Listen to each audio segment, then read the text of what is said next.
जय हिंद मेरे प्यारे साथियों। आप लोग कैसे हैं? आशा करते हैं कि आप लोग बिल्कुल सही होंगे। आज हम बिहार एसएससी इंटर स्तरीय के प्रैक्टिस सेट के 75 क्वेश्चनों का विश्लेषण करेंगे। इनमें हम उन्हीं प्रश्नों को लेंगे जो जीके जीएस के महत्वपूर्ण प्रश्न होंगे।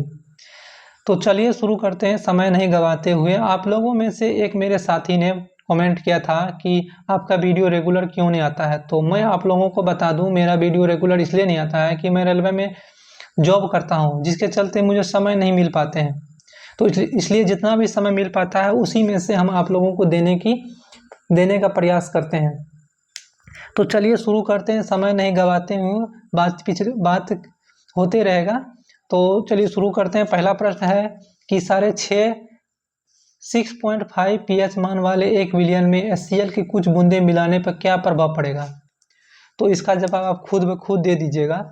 कैसे दीजिएगा तो हम थोड़ा आप लोगों को बता दें कि ये कोई pH स्केल है। ऐसे स्केल होता है जैसे हम लोग का स्केल होता है ना पढ़ने वाला, उसी तरह का स्केल होता है। इसमें बीच में जो लिखा रहता है 7 लिखा रहता है, और 7 से इधर 14 तक। 7 से अगर आप बढ़ के 14 तक जाते हैं तो क्षारीय हो जाएगा, और 7 से बढ़ के अगर 0 तक आते हैं तो ये अम्लीय हो जाएगा। यानी कि अम्ल के pH मान 7 से कम होता है और क्षार के pH मान 7 से ज़्यादा होता है। इतना बात आप लोग जानते होंगे। अब प्रश्न कह रहा है कि 6.5% pH मान वाले 1 विलियन में HCl मिला जाता है। 6.5 मतलब ये एक अम्ल है। अम्ल में HCl भी अम्ल है। अम्ल में और अम्ल मिला दिया जाए तो और ज़्यादा खट्टा हो जाएगा। यानी खट्टा में आप और ज़्यादा खट्टा मिला देते हैं तो वो जो पदार्थ में आप खट्टा मिला रहे हैं वो खुद ब खुद और ज़्यादा खट्टा हो जाएगा। तो इसका सही आंसर होगा विलियन अधिक अम्लीय हो जाएगा। अधिक अम्लीय मतलब ये खट्टा हो जाएगा और pH मान घट जाएगा। घट जाए मतलब उसका pH मान 7 से और ज़्यादा कम हो जाएगा। तो इसका जवाब आप लोगों को मिल गया कि खट्टा में अगर हम खट्टा मिलाते हैं तो और ज़्यादा खट्टा हो जाएगा, मतलब pH मान कम हो जाएगा। कम हो जाए मतलब वह खट्टा हो जाएगा। 2 नंबर का प्रश्न कर रहा है कि रासायनिक परिवर्तन में कौन सी घटना हो सकती है। तो रासायनिक परिवर्तन जैसे कि दूध से दही बन जाना, तो दूध से दही बन जाएगा मतलब रासायनिक परिवर्तन होगा। चाय का बन जाना वो भी रासायनिक परिवर्तन है। तो रासायनिक परिवर्तन का कई उदाहरण है। तो इसके रंग में परिवर्तन हो जाता है। सही में इसके जैसे हम लोग चाय बनाते हैं तो चाय का रंग अलग, दूध का रंग अलग होता है, चीनी का रंग अलग होता है। जैसे हम लोग चाय बन जाते हैं तो उसका रंग अलग हो जाता है, तो इसके रंग में परिवर्तन हो जाता है। गैस का बनना, किसी गैस का बनता है, रासायनिक परिवर्तन में गैस भी बनता है। तो जैसे कि HCl में हम कुछ मिला देते हैं तो उसमें हाइड्रोजन गैस हाइड्रोजन गैस निकलता है। अम्ल भस्म के साथ प्रतिक्रिया करता है तो हाइड्रोजन गैस निकलता है। तो यानी उससे एक गैस बनती है, ये भी सही है। उष्मा भी उत्पन्न होती है, उष्मा भी निकलती है। प्रकाश भी किसी रासायनिक विज्ञान में प्रकाश भी निकलती है। तो इनमें से सभी, यानी कि रंग में परिवर्तन हो जाता है, गैस भी बन सकता है, उसमें उष्मा भी निकल सकती है और प्रकाश भी निकल सकती है। रासायनिक परिवर्तन, वही भौतिक परिवर्तन में प्रकाश उत्पन्न नहीं होगा, उष्मा भी नहीं निकलेगा, गैस भी नहीं बनेगा, रंग में परिवर्तन भी नहीं होगा। जैसे बर्फ का पानी में बन जाना, बर्फ अगर पानी बन जाएगा तो उसमें कोई परिवर्तन नहीं होगा, सिर्फ ठोस तरफ बन जाएगा बाद में, कि उसमें किसी भी तरह का परिवर्तन नहीं होगा, बस इतना ही होगा। ठोस का द्रव बनना कोई रासायनिक परिवर्तन नहीं है। ठोस द्रव बन सकता है, द्रव ठोस बन सकता है। नंबर 3 देखते हैं। सबसे पहले देखते हैं इसमें बेकेलाइट क्या है। तो बेकेलाइट क्या है, तो एक थर्मोसेटिंग प्लास्टिक है। थर्मोसेटिंग प्लास्टिक मतलब होता है कि वैसा प्लास्टिक जिसे गर्म करने पर वे पिघल जाएगा, लेकिन जैसे ठंडा हो जाएगा तो इतना कठोर हो जाएगा तो फिर वह पिघलेगा नहीं। जैसे कुकर का जो होता है डंटी, जिसे हम लोग पकड़ते हैं, वो थर्मोसेटिंग प्लास्टिक है, ये बेकेलाइट ही है। वे थर्मोसेटिंग प्लास्टिक एक बार वो गल जाएगा तो खत्म हो गया, फिर दोबारा उसका यूज आप नहीं कर सकते। नायलॉन क्या है, नायलॉन एक फाइबर है। इसका सही आंसर फाइबर भी हो सकता है। नायलॉन एक थर्मोप्लास्टिक है। थर्मोप्लास्टिक मतलब गर्म करेंगे तो वह पिघल जाएगा, पिघलने के बाद जब फिर ठंडा हो जाएगा फिर गर्म करेंगे फिर वो पिघल जाएगा। यानी कि गर्म करेंगे तो पिघल जाएगा, उसे थोड़ा देर छोड़ देंगे तो वो फिर कठोर हो जाएगा, फिर गर्म करेंगे तो फिर पिघल जाएगा, फिर कठोर हो जाएगा। ऐसा नायलॉन में होता है। ऐसा PVC में होता है, पॉलीविनाइल क्लोराइड। PVC मतलब पॉलीविनाइल क्लोराइड। तो पॉलीविनाइल क्लोराइड थर्मोसेटिंग प्लास्टिक है, नायलॉन भी थर्मोसेटिंग प्लास्टिक है, लेकिन इसका सही आंसर लिया है नायलॉन फाइबर है। विद्युत शक्ति का एसआई मात्रक क्या होता है? तो विद्युत शक्ति का एसआई मात्रक वाट होता है। विद्युत शक्ति का एसआई मात्रक क्या होता है? तो वाट होता है। वोल्ट किसका मात्रक है? तो वोल्ट होता है विभवांतर का एसआई मात्रक वोल्ट है। जूल किसका एसआई मात्रक है? तो कार्य का एसआई मात्रक जूल है। एम्पियर किसका मात्रक है? तो विद्युत धारा का एसआई मात्रक एम्पियर है। 5 नंबर के प्रश्न कर रहा है, हरगोविंद खुराना को किस आविष्कार के लिए सम्मानित किया गया था? तो हरगोविंद खुराना को किस आविष्कार के लिए सम्मानित किया गया तो जीन के संश्लेषण के लिए। कब? तो 1968 ईस्वी में। यह भी परीक्षा में पूछता है कि भारत में कौन सा ऐसा व्यक्ति है जो चिकित्सा के क्षेत्र में जिसे पहली बार नोबेल पुरस्कार मिला था? तो हरगोविंद खुराना को चिकित्सा के क्षेत्र में नोबेल पुरस्कार मिला था। जीवाश्म ईंधन किससे प्राप्त होती है?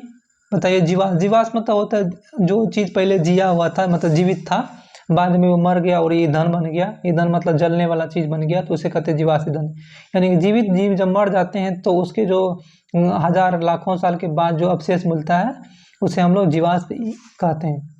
तो जीवाश्म क्या होता है? जो भी जीव जो जीवित था कुछ लाख साल बाद पहले जो जीवित था, बाद में वे मर गया और उसका अवशेष आजकल मिल रहा है धरती को खोदने पर या पत्थर को खोदने पर, तो उसे हम लोग जीवाश्म ईंधन कहते हैं। 7 नंबर के प्रश्न कह रहा है कि एम्फीबिया क्या बताता है? एम्फीबिया को हिंदी में कहते हैं उभयचर। उभयचर क्या बताता है? तो जो जल और स्थल दोनों में रहते हैं उसे उभयचर का, जो भी जीव जल में भी रहेगा और धरती पर भी रहेगा, पानी में भी रहेगा, उसे उभयचर कहते हैं। जैसे मेढक हो गया, उभयचर हो गया। उसी तरह से और कुछ कुछ जीव है, और कछुआ वे भी उभयचर है। मशरूम में पाए जाने वाले पोषक क्या होते हैं? तो मशरूम क्या है? तो मशरूम एक मिरिजीवी है। मिरिजीवी मतलब जो सड़े गले चीज़ों को खाते हैं उसे मिरिजीवी कहते हैं। जैसे गोबर छत्ता हो गया, गोबर के ऊपर में जो पनपता है गोबर छत्ता, वे क्या है? मशरूम है, और वे मिरिजीवी है। मिरिजीवी मतलब जो जीव सड़े गले चीज़ों को खा करके अपना पोषण करते हैं उसे मिरिजीवी कहते हैं। 9 नंबर के प्रश्न कह रहा है कि पेंडुलम घड़ी तीव्र गति से चल सकती है किस ऋतु में? पेंडुलम की घड़ी तेज हो जाती है जब इसकी सुई छोटा हो जाएगा तो ये तेज चलने लगेगा। जब सुई बड़ा हो जाएगा तो इसका शरीर भारी हो जाएगा तो वह धीमा चलने लगेगा। तो सुई छोटा कब होगा? शीत ऋतु में। शीत ऋतु में क्या होता है? कोई भी चीज़ सिकुड़ जाता है। हम लोग का शरीर भी शीत ऋतु में क्या होता है? सिकुड़ जाता है। लोहा भी शीत ऋतु में क्या होता है? वे सिकुड़ जाते हैं। यानी कि ठंड ऋतु में कोई भी चीज़ जैसे लोहा हो गया वे सिकुड़ते हैं, लेकिन गर्मी के ऋतु में वे फैल जाते हैं। तो गर्मी के ऋतु में वह जब फैल जाएगा तो उसका सुई बड़ा हो जाएगा तो वह धीमी धीमी चलना शुरू कर देगा।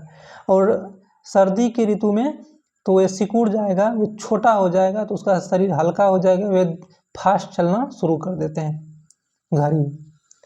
ऊष्मीय आयनन सिद्धांत किसने दिया था? तो ऊष्मीय आयनन सिद्धांत किसने दिया था?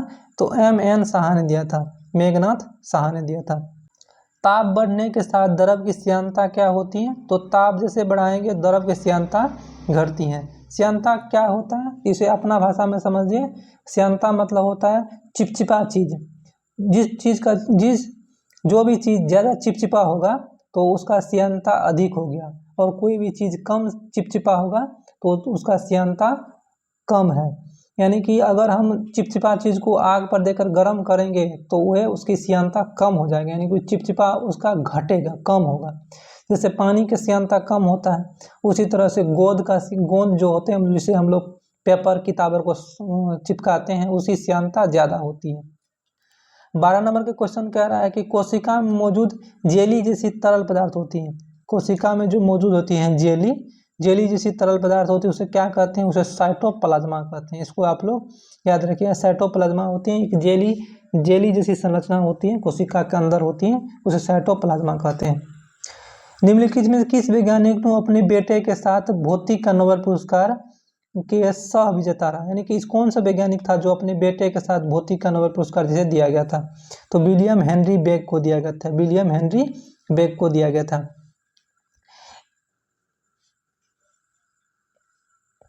14 नंबर का प्रश्न कह रहा है कि एक सितार में किस प्रकार की ध्वनि तरंगें उत्पन्न हो सकती हैं? तो एक सितार में अपरगामी अनुप्रस्थ तरंगें उत्पन्न होती हैं। अपरगामी अनुप्रस्थ तरंगें का अर्थ होता है पहले अपरगामी का अर्थ समझ लो। अपरगामी मतलब होता है जो अपने ही स्थान पर इधर उधर घूमते रहते हैं। जैसे कि स्प्रिंग जो होता है ना, वो अपने ही जगह पर थोड़ा सा उधर जाएगा, थोड़ा सा अपने मतलब उसका एक ही जगह फिक्स रहेगा। आगे पीछे करता रहेगा। इस तरह के तरंग को अपरगामी कहते हैं। और सितार में क्या होती हैं? अनुप्रस्थ तरंगें होती हैं। तो सितार में क्या होता है? अपरगामी अनुप्रस्थ तरंगें होती हैं। ये क्वेश्चन कई एग्जाम में पूछा गया है, इसलिए ये VVI है, इसे आप लोग VVI लगा लीजिएगा। अपरगामी अनुप्रस्थ तरंगें होती हैं। 15 नंबर का प्रश्न कह रहा है कि किसी ध्वनि की तीव्रता को कम करने के लिए हमें क्या करना पड़ेगा? ध्वनि की तीव्रता मतलब होता है कि कोई भी ध्वनि तेज है या मंद है, उसी को तीव्रता कहते हैं। मतलब हल्ला ज़्यादा हो रहा है तो तीव्रता ज़्यादा हुआ, हल्ला कम हो रहा है तो तीव्रता कम हुआ। जैसे हम अगर जोर से बोलेंगे तो वो हुआ तीव्रता अधिक, अगर कम जोर से बोलेंगे तो हुआ तीव्रता कम। तो कहता है कि तीव्रता को हमें कम करना है, तो क्या कम करना पड़ेगा? ध्वनि जो है ना वे तरंग के रूप में, आप लोगों को पता है कि ध्वनि वे तरंग के रूप में चलते हैं, ऐसे ऐसे करके तरंग के रूप में चलते हैं। तो तरंग के रूप में चलते हैं, तो इसकी जो ये अधिकतम ऊंचाई है, ये ऊंचाई, इसी को हम लोग आयाम कहते हैं, इसको आयाम कहते हैं। याद रखिए आप लोग, आयाम क्या होता है? आयाम मतलब होता है ऊंचाई, चौड़ाई। इसकी अधिकतम चौड़ाई, ऊंचाई को हम लोग आयाम कहते हैं। यदि इसकी ऊंचाई को कम कर देंगे तो ध्वनि कम हो जाएगा, इसकी ऊंचाई को हम बढ़ा देंगे तो ध्वनि ज़्यादा हो जाएगा। तो वही प्रश्न है कि ध्वनि के आयाम को हमें कम करना होगा। तो अब आयाम को अगर हम कम कर देंगे तो तीव्रता कम हो जाएगा, आयाम को बढ़ा देंगे तो तीव्रता बढ़ जाएगा। तो इसमें हम 15 क्वेश्चन को ही डिस्कशन करेंगे मेरे पास, क्योंकि समय थोड़ा आज कम है। नेक्स्ट वीडियो में हम इससे जितना भी बचा हुआ क्वेश्चन है सभी को पूरा कर देंगे एक ही वीडियो में। तो आप लोगों को वीडियो कैसा लगा ये बात ज़रूर आप कमेंट करिएगा, और अच्छा लगा हो तो वीडियो को लाइक और ज़रूर कर दीजिएगा।